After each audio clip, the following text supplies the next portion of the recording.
Today we are learning about how to build a base of support when you're organizing and you're bringing people in and activating your community and mobilizing specifically young folks, students on your campus or at your high school or wherever you might be. And today we're here with Kayla Weiler and Andrew Kesik, and they are both from the Canadian Federation of Students, which is the largest student movement in Ontario.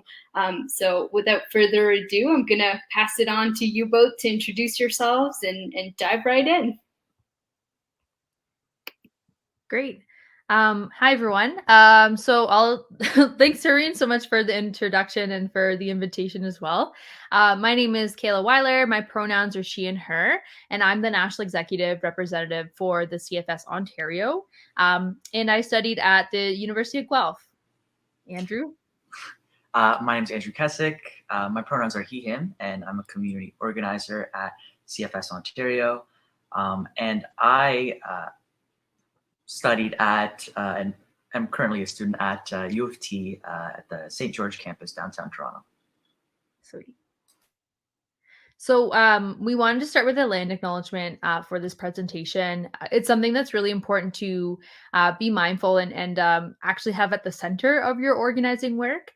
And I also want to say that like doing land acknowledgement should never become a checking of a box. And I always find that for myself is by not reading off of the screen really helps me like recenter the conversation about land acknowledgements and to remind myself that it's not just a checking off of a box. So I'm going to start by talking about how I'm from the territory of the Anishinaabe, but in particular the Odawa and the Chippewas of Nawash unceded First Nation and Saugeen Ojibwe First Nation territory.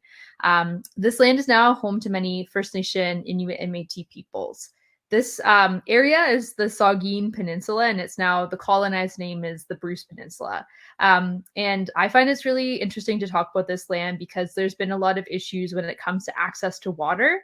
But the really striking aspect of it is whose access to water is considered more important than others. When it comes to white communities in this area, we're prioritized for having clean access or access to clean water. But when you look at communities such as Chippewas of Nawash unceded First Nation, there's been a long history of unequal access to clean drinking water. And it goes to show that colonization is not over. It's an ongoing process. And there's a lot of work that we need to do as settlers to address these inequities when it comes to the many different campaigns that we work on. So just a little bit about the Canadian Federation of Students. It was formed in 1981. And it represents 350,000 members in Ontario and 530,000 members from coast to coast. It represents students at public post-secondary institutions with a unified voice. And we're also the oldest and largest student organization in Canada. And a motto of CFS, that's kind of the backbone of, I would say, the student movement as a whole, is strength in numbers. So today we're going to start with goals, strategies, and tactics because this is one of the main like aspects that any campaign should start with so that you can set your direction. So when you get started with a campaign, these are probably the two first things that you need to figure out. You need to establish your goals, and ask yourself, is there a sub goal? And what is your plan moving forward? As well, you need to know your issues. Before going out or starting any campaign, it's important to know your issues inside and out and figure those out so you can be confident in yourself and what you want to say. It's also good to seek out resources in your community, so locally and even at large, maybe across the province, depending on what your goals are and your strategies. Also, you'll have to be doing a lot of educating of your members, figuring out where people are at and what you have to do to get them to another level in terms of their knowledge. You'll also have to be mapping your territory in terms of figuring out who are your allies and who are people that you can bring along and who's the opposition, maybe who's the people that are going to be opposed, or who are the people that you have to target. And as always, you're going to have to do the groundwork. So with goals, strategies, and tactics, they are kind of abstract concepts, but they are really important to any different campaign. So first is your goals. So the goals are the final destination and the purpose of the campaign. A good question to ask when establishing your goals is, what is the best possible solution to this issue? So for example, the Canadian Federation of Students, we're always focusing on access to education, and high tuition fees is a major barrier for students in accessing education. So for us, our best possible solution to the issue of access to education is to have free education. So next is your strategies. So this is the way that you will focus your energy to put pressure on your targets and reach your audience in order to achieve your goals. How you're going to put pressure on your target is different than how you'll engage your audience. And this is where outreach comes into play, especially when engaging your audience. So next is tactics. So tactics are the actions that fall within your strategy to help you reach your end goal.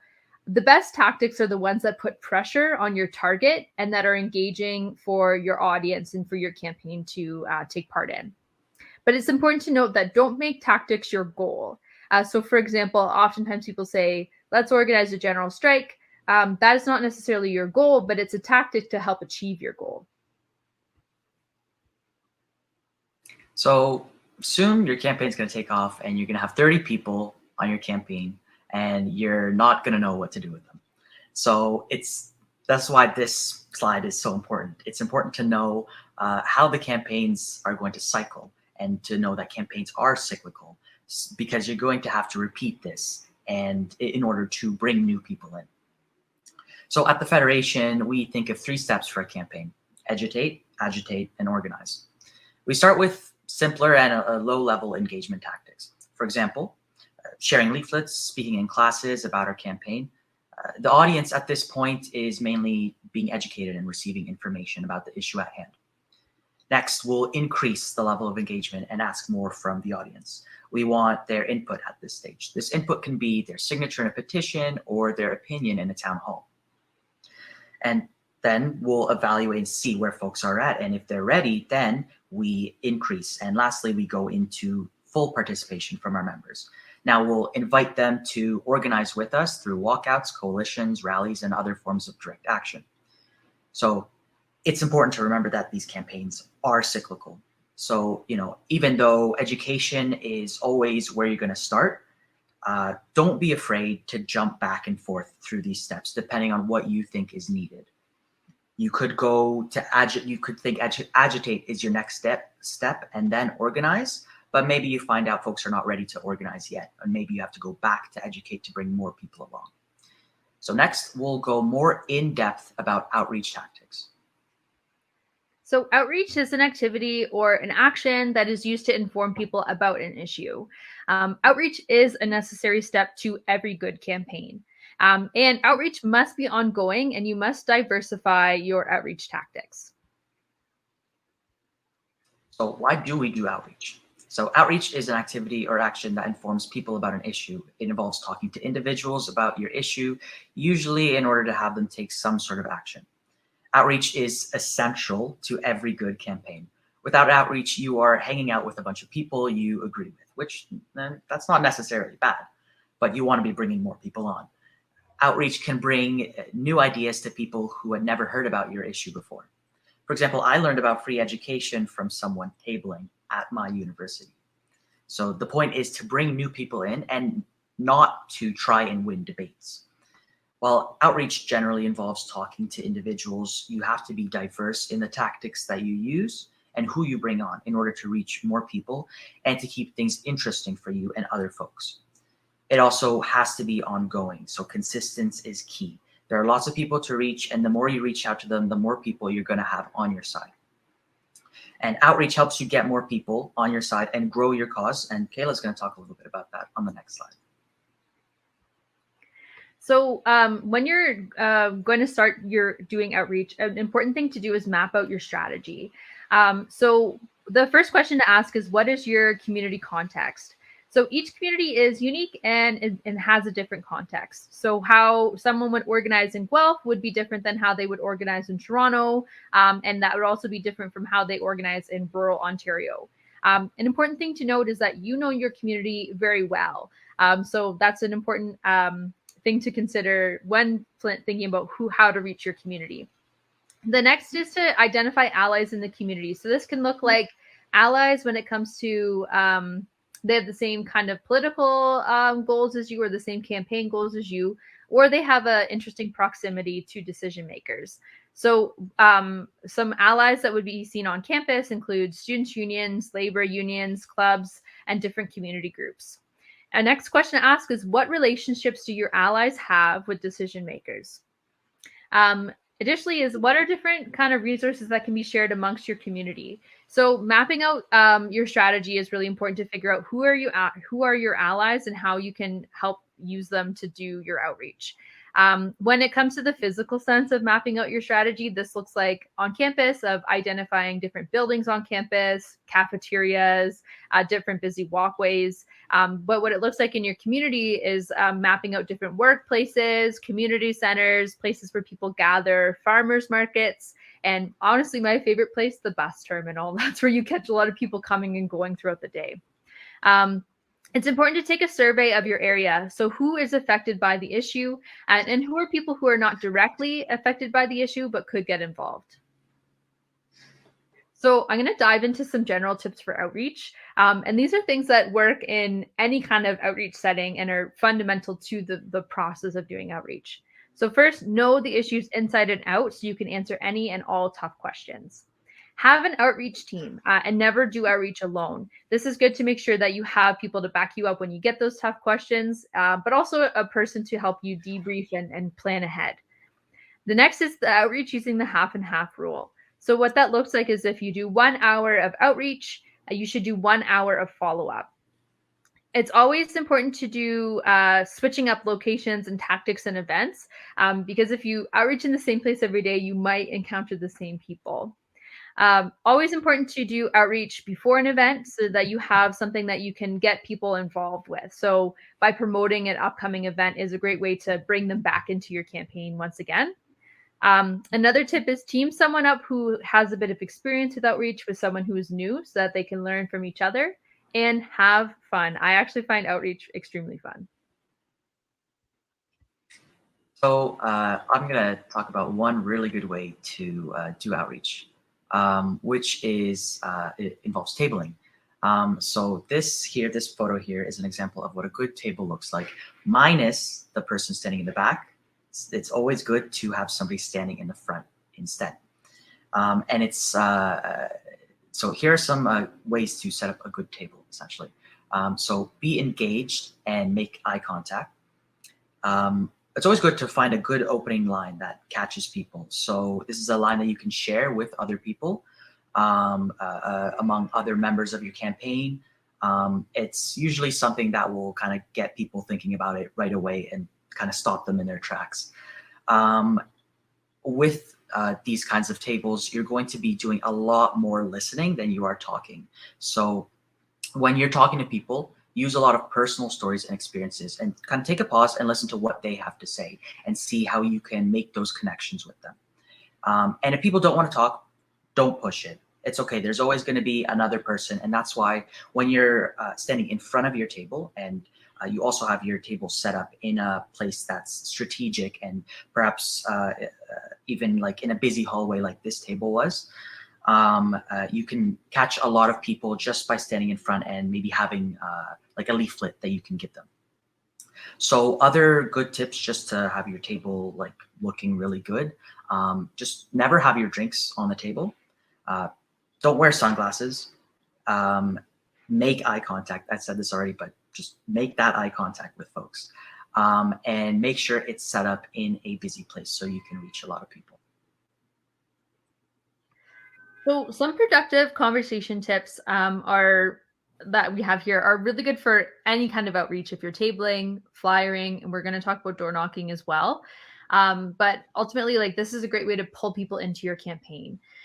So we've said this several times, but it's really important to know your key points and good responses to these common pushbacks. Again, you're not here to debate people, but you're here to bring them in to answer their questions so that they feel confident in joining your campaign. Second is keep language accessible and digestible. It's not a good time to use fancy terms. Again, you're not teaching a class or lecturing a class. You're trying to bring people into your movement. Next is to customize your message box for different audiences. What this has looked like on campus is how you have conversations with students in a cafeteria might look like different than how you talk to people when they're leaving a lecture hall. So it's just trying to be unique and creative with your messaging. It's always important to ask questions. Ask people for their name and their pronouns if they feel comfortable with that. Ask them about what they're interested in and if they have any particular things that they're passionate about. It's a great way to get to know the people to join your campaign team. And the last tip is to give folks an action item and ways to get involved and a way that they can ask follow-up questions. This is a great time to share your campaign's email address or if there is like a contact person for people to get involved in the campaign. Sometimes people don't have or they have follow-up questions after they leave talking to you at a table. So it's really important to make sure that they know how to get back in contact with you if they are interested in joining the campaign. So in addition to having those great conversations, another classic outreach tactic is door knocking. So door knocking is going door to door in a neighborhood to talk to people one-on-one. It's a really good opportunity to have targeted individual conversations with people. When you're going door knocking, always make sure to go in pairs.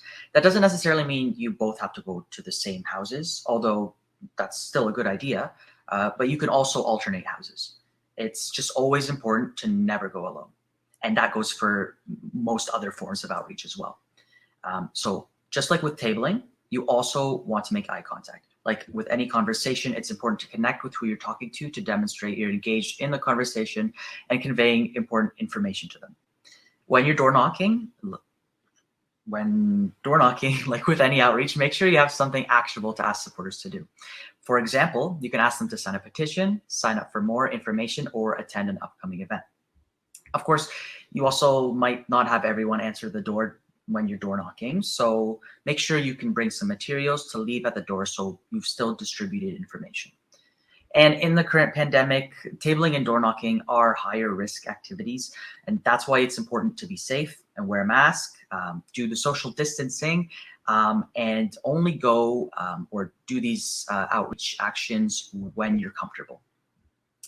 But I also just want to emphasize how the principle of tabling and door knocking is really about these one-on-one conversations. So even though things are online, have been online for the last year and a half, really, these one-on-one conversations are going to be the things that kind of really get to people. So, and as we've said before, make sure you're doing a lot more listening than you are doing the talking. And you can take those personal connections and those personal experiences back with you and see how they can inform your members and inform your campaign. Another form of outreach that is effective is class talks and public speaking. So the concept is that you want to go to a classroom or a public event and have a quick blurb, a quick sentence or two about what your campaign is and what you're wanting people to take action on. So the first thing is to arrive ahead of time and arrive early. I've encountered sometimes where people want you to do your announcement well before the event starts. It's also really important to ask the group for permission ahead of time. This can look like sending an email, or if you do arrive early to an event, asking them before the event starts. It's a great opportunity to use any whiteboards, chalkboards, or any of those projectors that are available in the room so that you can make sure that people can still see the information about your class talk once you've left the classroom or the public space. This is also a great time that if there is a microphone available, please use it. Not everybody can hear you projecting from the front of the room, and you want everyone to hear your message. Next is to be loud and clear, keep it short, and keep it simple. This is where you want to be able to repeat the date of the event coming up, make sure that people know which group you're from and what you're wanting them to do. And always mention a way for them to get involved. We've mentioned this several times, but it's really, really important that people know how to get back in contact with you for your campaign. And even better yet, if there is a way that you can collect people's emails just after the class talk, that's a really great opportunity to get people involved into your different campaign. Additional tips is to make sure that you diversify the different groups that you speak to, and don't just talk to classes that you're personally in or groups that you know already support you. You'll always be really surprised to find that there are people in major lecture halls that would support your campaign if you or they support your campaign because you went to do a class talk. And it's also a good thing to debrief about later. So I'll talk a bit about some social media tips because I think this is something that people really want to engage in, but there are some do's and don'ts when it comes to social media. So a perfect time to use social media is to promote a campaign, an event, an action, or a coalition meeting. It's a good opportunity to help educate your audience, and you can also use it to provide opportunities for people to get involved. It's a great place for people to share that contact information, email addresses, and different phone numbers that's associated with your campaign. But this is where people sometimes have made mistakes, and I've personally made this mistake myself with a campaign. When not to use social media, don't use social media as the only action of your campaign. Because remember, the best tactics are the ones that put pressure on your decision makers. And having it on social media makes it really easy for our decision makers to ignore it. Don't use social media to have those in-depth conversation with members, especially in the comments section. Anyone who's coming into is on looking the comment section don't want to see a back and forth debate between your campaign and people of the public. So it's best to have in-depth conversations with people one-on-one and not publicly on social media. And don't use social media to replace those one-on-one conversations. It's always 10 times better to have those conversations, maybe even over email, call people on the phone, and meet with them safely in public, because those are the ways that we're going to bring people into our campaign, make those connections, and get them involved. And social media only goes so far when it comes to having those connections and conversations. So when you're planning your outreach strategy, it's important to consider what's called the ladder of engagement. How are you going to get folks from just observing your campaign into advocating for it openly? So for the people that you talk to that support your cause, this is extremely important to think about. So the ladder of engagement does provide, so thinking about the ladder of engagement provides the opportunity for you to really plan your outreach strategy, but also for you to understand how folks are going to get from step one to the end goal, their end point. So for example, this is kind of what it looks like. You'll talk to somebody at an outreach table and they sign up for more information. So in that way, they've kind of gone from kind of observing your campaign and just noticing it to following it. And then you'll follow up with them for an upcoming webinar that they sign up for. And they've gone for following to visiting. Next, you'll ask the webinar participants to share the next event with their friends, and they do. So they've gone from visiting to engaging. Then you call them to thank them for coming to the webinar, and you invite them to a volunteer meeting. And they show up. Now they've gone from engaging to joining. Finally, at the volunteer meeting, you have to sign up for another outreach activity, and they sign up to join. And that way they've gone from joining to advocating. And who knows, maybe they'll be given a speech at the next rally you have. So now, of course, this isn't always easy or clear, and it doesn't always necessarily follow this. And also, not everybody is going to get to the point of advocating or even joining. But a lot of folks will just take notice of the campaign. Maybe they'll see an editorial written in the newspaper, and then later on when they're walking around out and about, they see a poster put up on a telephone pole. That'll kind of pique their interest, and maybe they'll start following the campaign from that point. So that's kind of how you have to think in terms of from getting folks from point A to point B. So it's really important to follow up with people that you interact with, especially if they've shared with you their contact information. So this is where sign-up sheets are really important. So make sure that you have them so that they're really clear for people to fill out so that they want to share their information. And provide several different options to communicate with them, either through text, email, call, social media, or in person. Not everybody has social media or email, so maybe a phone call is the best way to keep in touch with the people who are interested in the campaign. It's also important to develop and maintain relationships with the people that you meet, get to know their names, and what maybe a bit about them, of like where they work, where they go to school. Those small details are really important when you are trying to pull people into a campaign. It's great to have multiple points of entry to get involved. Not every single person will want to do door knocking, but there will be people who want to do data entry or design or help make materials. And it's really important to appreciate the people who join your campaign by having opportunities for them to meet other people part of the campaign and to kind of celebrate your wins along the way. Another good way to appreciate the people who join your campaign, as Kayla had just said, is by debriefing and doing this pretty frequently.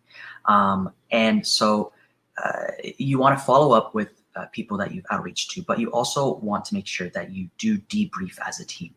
After a day of outreach, make sure to schedule some time for the outreach team to be able to come together for discussion about the highs and lows of the day, and give people an opportunity to share their experiences and provide support for each other. And debrief sessions also help with team building. They also help you become stronger and make sure you're all on the same page about what's happening on the ground. And they also provide an opportunity to update your message box. So this, involves kind of looking at those personal conversations you've had and the personal connections you've made, like with the one-on-one conversations, and kind of taking those experiences, as we've mentioned before, taking those experiences that you've heard from other people and debriefing about them and seeing how you can kind of consider those experiences when you're updating your campaign and planning your strategy moving forward. And as always, it's always important to evaluate your campaign. So make sure you're tracking your progress. Ask yourself, have we brought more people along? Do we have more campaign members? Why and why not? Reflect on your goal, your strategies, and your tactics. How can you improve things? Take a look at your communication. Did you effectively communicate your issue and your position? And are there any updates that you need for your messaging? Take a look at your report backs. How was the public reception to your campaign? What kind of feedback did you receive from members or the public? So that's why going back to those one-on-one conversations and the listening that you've been doing, that's why those kinds of conversations are so important. So you can take that with you. So just like how Andrew talked about how every campaign is cyclical, outreach is also a cycle. So it's important to outreach, evaluate, and repeat. It's always going to be a process when you're doing outreach. And practice does make perfect. When you do more outreach, you will get more confident about your ability to outreach. It's really, really great and fun to do it with friends. It's a great way to make new friends and have good connections with your campaign team. Always do it again and again. Be consistent with your outreach. And it's a great opportunity for you to find a style that you like best and what you think is really effective in communicating your campaign. So we wanted to end the presentation by just sharing with you folks some ways that you can stay connected with the Federation. You can follow us on social media at CFS FCAA and CFSON. We also have our emails for the Ontario office and the national office, as well as myself and Andrew. Again, it's always really great to provide a way for people to connect back with you if they do have questions after the fact or if they want to get involved with the work that you do. So we will say thank you at this point in time. And I want to say thank you to Andrew for presenting with me and helping me prepare the presentation. And thanks to Hareen for inviting us. And thank you to the Wellington Water Watchers for all the great work that you folks do in campaigning for our community. So thanks once again. Thank you to both you, Kayla, and Andrew for being here today and teaching us more about organizing and building our supporter base and whatnot. We are a little bit short on time, but I do want to slip in a question for you folks. I feel like we've got some leniency here. I don't think that the next performance or the next space starts until 4. So I think we can take some time for some questions. And if folks have any questions, you can toss them in the chat. But a question for you two, as campaign organizers who have taken on so many different campaigns, what has been one of your favorite campaigns to run, and what made that particular campaign so successful? What were your strategies, and what did you love about it? Andrew, do you want to go first? You know what, Kayla, you go first, because Okay. I have a feeling I know what you're gonna say. Okay. Yeah, so actually one of my favorite campaigns to run was the Tap In campaign. So the University of Guelph Student Union is trying to remove bottled water from campus. And this is a campaign where I found that the message box, like the more we did outreach with it, the more we were like on the ball with like talking about privatization. At first, a lot of people joined the campaign because they were worried about plastic pollution, and that's a really, really important topic. But after we like met as a campaign team, there was like 25 of us. We were able to cover the entire campus. We were having conversations about plastic pollution, but also about the privatization of water. So it was really great to see how like people were learning and diving deep into the issues the more that they were on the campaign.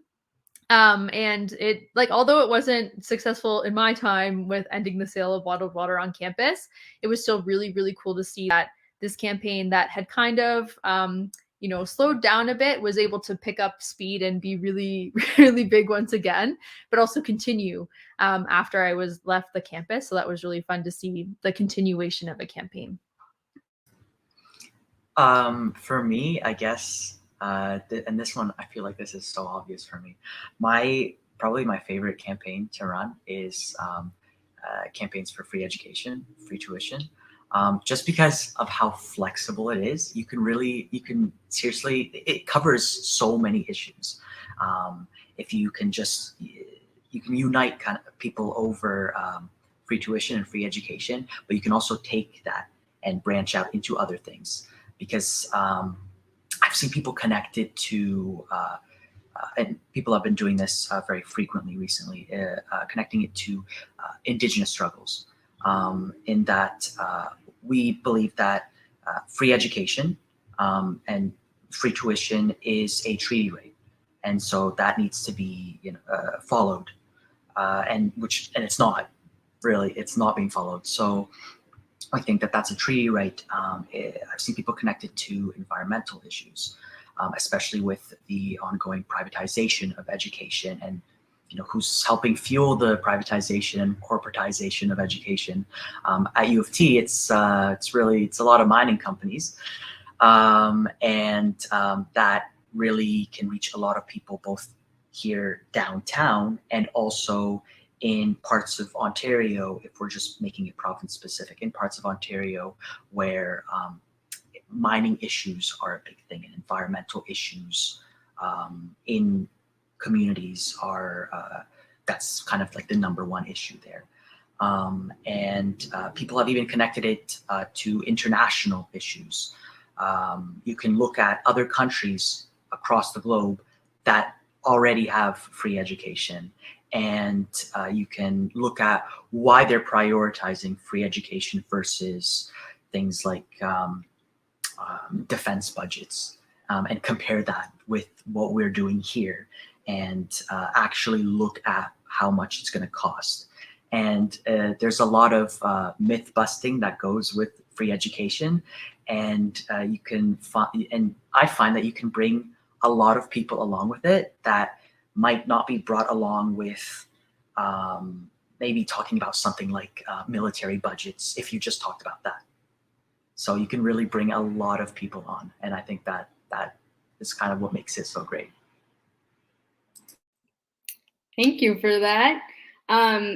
Following up on something that you mentioned, Kayla, about the tap in campaign and how, like, you created the momentum and you were able to see that campaign still continue even though you were no longer on campus. My question to the two of you, especially within like the post secondary education context, where like a group of people might be doing their undergrad, really passionate about a particular issue, activate their community, and bring a really solid campaign to their campus. But then they end up graduating, and sometimes there's no one to carry that momentum forward.